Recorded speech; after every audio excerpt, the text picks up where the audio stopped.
Jeffrey Epstein के पास खुद का एक जेट था, लोलिता एक्सप्रेस, जिसमें अमीर बिजनेसमैन, नेता और प्रिंस यहां पर लाए जाते थे और इसी एयरवेज में लड़कियां भी वहां तक पहुंचाई जाती थीं।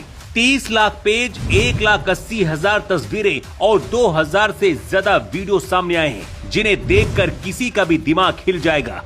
और इन्हीं दस्तावेजों में भारत के पीएम नरेंद्र मोदी का नाम भी एक ईमेल में लिया गया है, जिसे लेकर अब पूरे देश में बवाल मचा है। जेफरी एप्स्टीन जो कर रहा था उसका खुलासा 2005 में एक नाबालिग लड़की की पहली शिकायत से हुआ। फ्लोरिडा में एक 14 साल की लड़की ने बताया कि उसे मसाज करने के बहाने उसकी दोस्त लेकर एप्स्टीन के बंगले में गई, लेकिन उसका वहां पर शोषण किया गया। बदले में कुछ डॉलर देकर किसी से कुछ भी नहीं बताने की धमकी दी गई। घर आकर लड़की ने जब अपने परिवार को बताया तो मां अपनी बेटी को लेकर पुलिस स्टेशन पहुंची और शिकायत दर्ज कराई।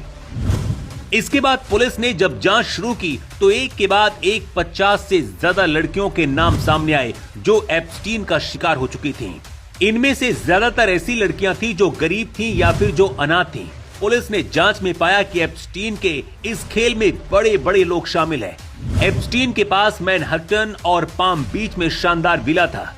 उसने यहाँ पर हिडन कैमरे लगाए थे, जिसके बारे में किसी को पता भी नहीं था, और तस्वीरें और वीडियो वो सबूत के तौर पर रखता था। एप्स्टीन यहाँ पर हाई प्रोफाइल पार्टियां करता था, जिसमें कई बड़ी हस्तियां शामिल होती थी, और ये तस्वीरें अब सामने आ रही हैं, जिसमें अमेरिका के राष्ट्रपति ट्रंप, माइकल जैक्सन, पूर्व राष्ट्रपति क्लिंटन और माइक्रोसॉफ्ट के को-फाउंडर जैसे लोगों की तस्वीरें सामने आ रही हैं। एप्स्टीन अपने निजी जेट लोलिता एक्सप्रेस से पार्टियों में कम उम्र की लड़कियां लेकर आता था। वो लड़कियों को पैसे, गहनों का लालच और धमकी देकर मजबूर करता था। इसमें एप्स्टीन की गर्लफ्रेंड और पार्टनर ग्हिस्लीन मैक्सवेल भी उसका साथ देती थी।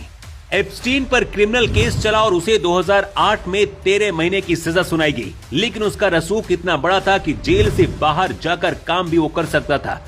जेल से बाहर आने के बाद एप्स्टीन फिर से उसी तरह से पहले जैसे अय्याशी शुरू कर दी।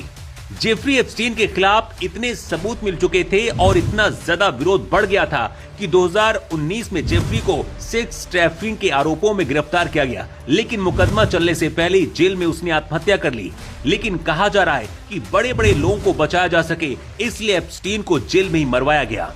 एप्स्टीन की गर्लफ्रेंड मैक्सवेल को 2021 में 20 साल की सजा हुई और वो अभी जेल में अपनी सजा काट रही है।